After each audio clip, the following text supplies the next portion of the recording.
Unfortunately, boys and girls, the West Ham media team are not up to scratch. The video they released all of 7 days ago has now been removed from their website, along with a lot of other content. We did ask Declan Rice if he could eat any food for the rest of his life. Why would it be potato salad?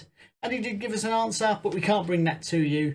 I was going to go on about being a Claret member, but you've got to be in within 7 days to watch all your content, or you don't get to see it at all. So from me, West Ham, that is a big thumbs down. But moving on to our game against Leeds. We didn't do a match preview against Manchester City. Life got in the way. We gave a good account of ourselves. We're in for another win. Let's get into it, shall we?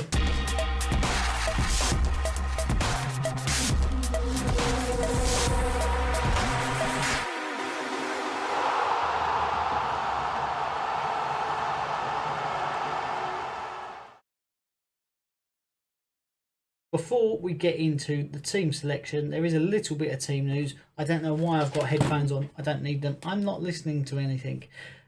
Ogbonna's still out. Masuaku's still out. Yarmolenko's out. Fredericks is out. Fabianski's out. We're looking a little bit thin on the ground. Antonio's returning to fitness. Hopefully he can stay fit.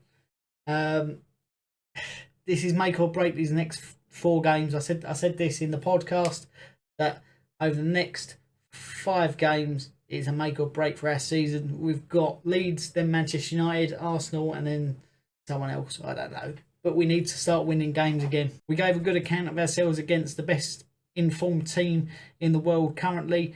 And I think if we'd had Fabianski in goal, then we certainly would have won. But moving on to Leeds, we don't want to sustain a negative vibe for too long. Against Leeds, 28 wins, 29 draws, 48 losses. Not the best overall, is it? That's going back to 1921. So more recently, last 3 games, a win, a draw, and a draw. Last 5, we've only lost 1, and that was in the Championship in 2005. So it's been a little while since we've played Leeds. I know we played them in December. We won 2-1 in that game, which is fantastic, and I'm pretty confident we will pull out another result. In the last game, Ogbonna and Souček scored. We did have Sebastian Haller up front, so it was like we was playing with 10 men. We've got Antonio this time, who's going to cause a riot.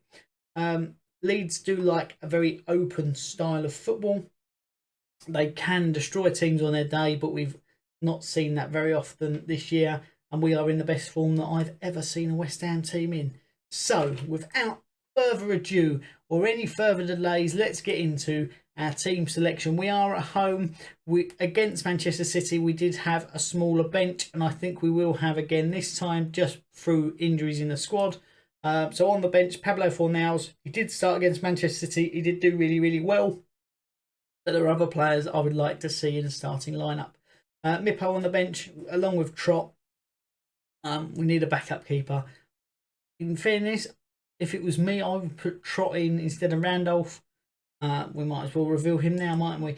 But I don't think David Moyes is going to do that. I don't think Darren Randolph is Premier League quality. He got a hand to Ruben Diaz's header.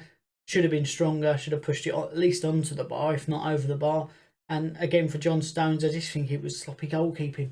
But say Mippo and Trott make the bench for me. Lanzini and Bowen. Bowen allegedly was coming back from a sickness bug, which is why he's been a bit sort of hit and miss in recent weeks. He's still putting in a hell of a shift, and I am much appreciative of that. But so he's not been going through the best vein of form that we've seen from him. Lanzini is very good, creative outlet, but again, very, very inconsistent. Could we see him moving on in the summer? Quite possibly. Fabian Balbuena and Mark Noble, two sort of elder statesmen of this bench, and sort of you know what you're going to get from them. Balbuena is solid, maybe not as quick as Diop, but positionally is pretty good and will get the ball out, knows when to put in Rosette, and Mr. West Ham himself will say, we need to say no more. In defence, I think we're going to go with the same formation as what we played Manchester City. I know Leeds are a lesser opposition, but we played really, really well, and I think this system fits our team really well. So Soufal, he's a warrior. It looked like he just lost the World Cup after the game. He did put in a man of the match performance against Manchester City, and rightly so. His name is being bounded around for Hammer of the Year, and certainly would be in my top 3 to get that. Craig Dawson, there's been calls for the West Ham board to be signing him on a permanent basis. Will that happen? Only time will tell, but he has been solid for us.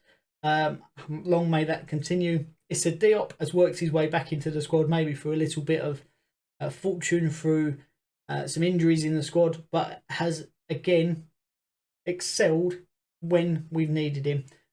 He is good. He's still a younger player, but I rate him. I really do. I think he's one for the future.